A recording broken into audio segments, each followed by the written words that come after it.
Samuel Beckett was born in April of 1906 in Dublin, Ireland.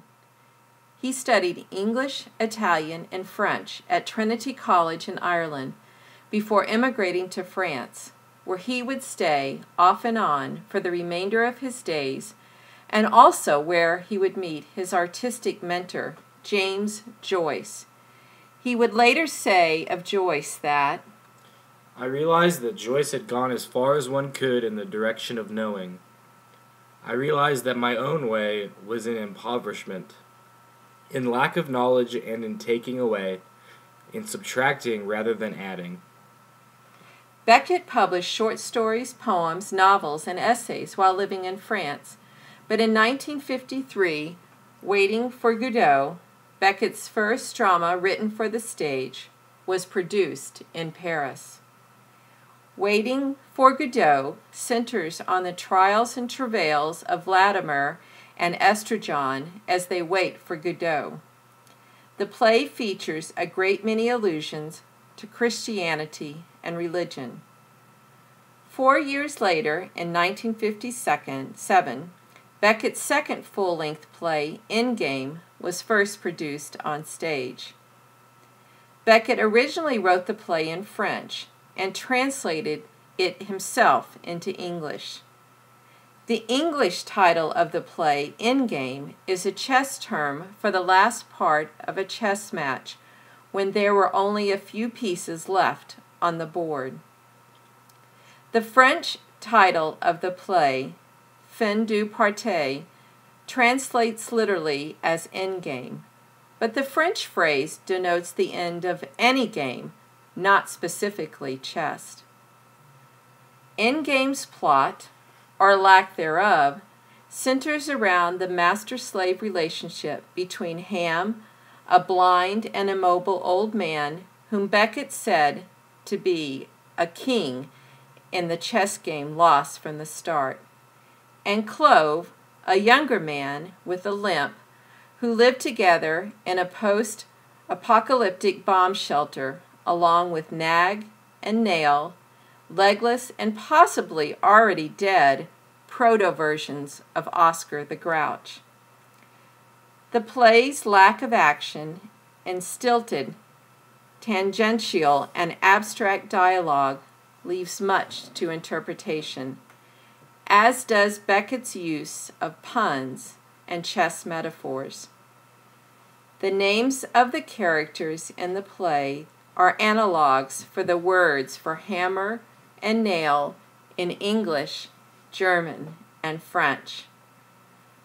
The play also makes allusions to Shakespeare's play The Tempest, World War I and World War II, England's colonization of Ireland, and the philosophies of Nietzsche and Camus. Endgame presents no clear guiding ethical or moral code. The play instead attempts to portray the empty space where society's former universally accepted moral order used to exist.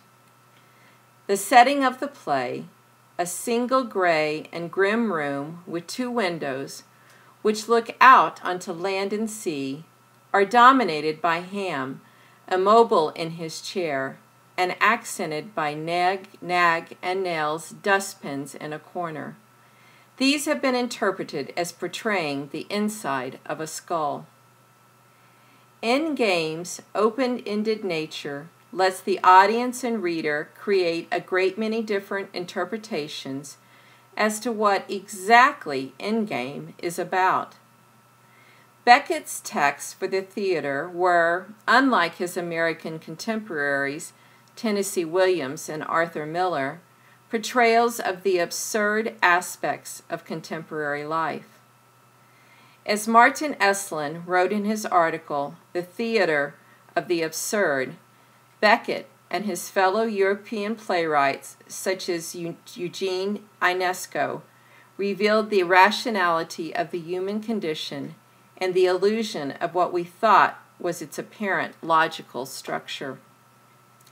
Endgame, among other things, attempts to capture and capitalize on the world's newfound paranoia about the possibility of nuclear war.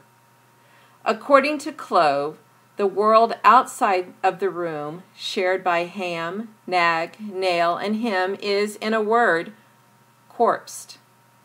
The characters of Endgame are living in a world where there are not so many terrible things, yet also no more painkillers, Turkish delight, pap, or seemingly even the possibility of happiness.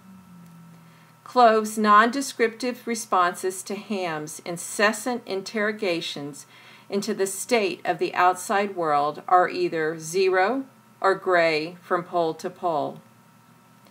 Although the characters in Waiting for Godot and Endgame are both doing all possible to hold the terrible silence at bay, the characters of Endgame are beyond help.